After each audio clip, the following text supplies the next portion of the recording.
Halo, selamat datang lagi. Kali ini kita akan coba gali lebih dalam, melampaui apa yang kelihatan di permukaan aja, untuk mengungkap biaya tersembunyi dan cerita-cerita rumit di balik dunia kita. Nah, ini nih pertanyaan utamanya. Mulai dari teknologi yang kita pakai setiap hari, sampai ke kisah-kisah kuno warisan leluhur, sering banget ada kenyataan yang lebih kompleks yang sebenarnya tersembunyi tepat di depan mata kita. Oke, agenda kita hari ini gimana? Untuk menjelajahi tema ini, kita akan melihat dua studi kasus yang beda banget. Kita mulai dari janji kemajuan dan harga tersembunyinya, lalu kita beralih ke sebuah kisah kuno dan bukti-bukti di dalamnya. Oke, kita mulai dari yang pertama. Sebuah cerita yang kayaknya kita semua udah sering dengar ya. Soal masa depan yang cerah dan bersih berkat kendaraan listrik atau EV. Jadi, janji resminya tuh jelas banget. Pemerintah kan pengen kita pindah ke mobil listrik biar jalanan kota kita bebas polusi. Biar kita nggak tergantung lagi sama minyak bumi. Gambaran idealnya kan gitu ya, mobil-mobil senyap, bersih, warawiri di kota. Tapi, pernah nggak kita nanya, energi yang katanya bersih ini datangnya dari mana sih? Nah, sekarang ayo kita coba kupas lapis pertamanya. Kita lihat apa sih yang sebenarnya ada di balik janji masa depan bersih ini. Dan percayalah, perjalanan ini bakal bawa kita jauh banget dari showroom mobil yang kinclong. Jantung dari setiap mobil listrik itu kan baterainya. Dan di dalam baterai itu ada nikel. Dan coba tebak, pencarian kita soal sumber nikel ini membawa kita kemana? Ke Indonesia, yang ternyata pegang 52% cadangan nikel dunia. Betul, lebih dari separuh pasokan global cuma ada di satu negara.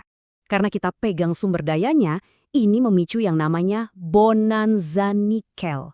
Coba bayangin, di tahun 2024 aja ada 70 proyek smelter.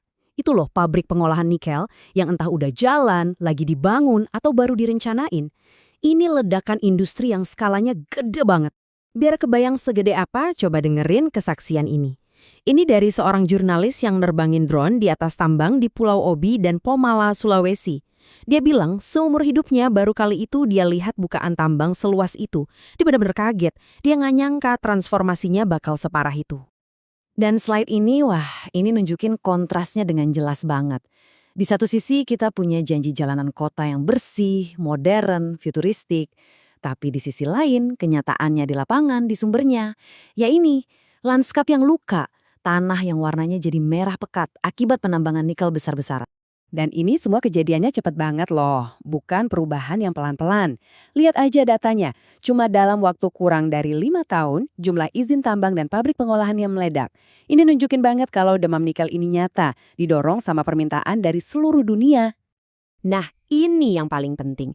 Ini yang nyambungin semuanya. Ada benang merah yang jelas dari tambang di Indonesia, misalnya yang dioperasikan sama Harita Group, langsung ke produsen baterai raksasa kayak CATL. Dan dari sana, nikel itu langsung masuk ke mobil-mobil merek terkenal yang kita lihat di pameran. BMW, Mercedes, Ford, semuanya kalau ditarik garis lurus, nyambungnya ya ke tanah merah tadi. Oke, sekarang coba kita pakai kacamata yang sama. Kacamata yang melihat di balik permukaan, tapi ke bidang yang sama sekali berbeda. Ternyata mempertanyakan narasi yang kelihatannya simpel itu nggak cuma berlaku buat industri loh. Ini juga penting banget buat memahami kitab suci dan keyakinan. Yuk kita lihat gimana cara pandang ini bisa kita terapkan ke salah satu kisah paling fundamental di dunia. Kita mulai dari peristiwa yang mungkin paling dikenal dalam sejarah, penyalipan Yesus. Cerita konvensionalnya kita semua tahu lah ya, tapi ternyata Al-Quran menyajikan sebuah narasi tandingan yang cukup radikal.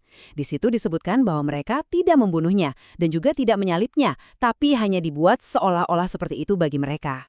Nah, buat ngerti argumen ini, kita perlu kenal satu konsep kunci dalam studi Al-Quran, namanya mutasyabihat.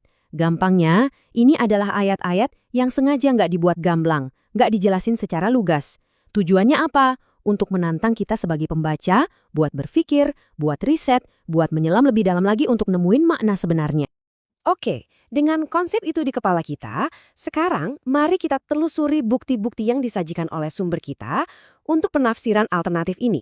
Sebuah argumen yang bilang, bukan cuma Yesus tidak wafat di tiang salib, tapi ia juga akan kembali lagi. Jadi, menurut pembacaan mendalam dari Sheikh Imran Hussein, ada 5 argumen utama. Pertama, setiap jiwa itu pasti akan merasakan kematian. Karena Yesus tidak wafat di tiang salib, artinya ia harus kembali untuk wafat. Kedua, ada semacam keseimbangan. Ia berbicara secara ajaib waktu bayi, maka ia juga harus berbicara secara ajaib saat dewasa nanti, yaitu dengan kembali setelah 2000 tahun. Ketiga, Allah mengajarkannya Al-Quran, padahal kitab itu baru turun 600 tahun setelahnya. Ini menyiratkan kalau pengetahuan itu akan berguna saat ia kembali nanti. Keempat, ia disebut sebagai tanda hari kiamat. Dan yang kelima, ada ayat yang bilang kalau semua ahli kitab harus beriman kepadanya sebelum kematiannya, yang berarti ini adalah peristiwa yang belum terjadi. Nah, kutipan dari Syekh Imran Hosein ini benar-benar jadi inti dari semua obrolan kita hari ini. Mau itu kita ngomongin soal biaya asli sebuah mobil listrik atau menafsirkan sebuah teks suci, intinya sama. Kita diajak untuk berpikir kritis, jangan telan mentah-mentah apa yang ada di permukaan. Jadi, kita udah lihat dua dunia yang beda banget, dunia nikel dan dunia kenabian, tapi ternyata dihubungkan oleh satu ide yang sama, bahwa apa yang terlihat di permukaan seringkali bukan cerita lengkapnya. Ini yang membawa kita ke pertanyaan terakhir buat kita semua renungkan. Di dunia kita masing-masing, permukaan mana, entah itu asumsi, cerita, atau bahkan produk yang kita pakai, yang sebenarnya layak kita gali lebih dalam. Siapa tahu ada kebenaran lain yang menunggu di baliknya. Terima kasih sudah menyimak pembahasan kali ini.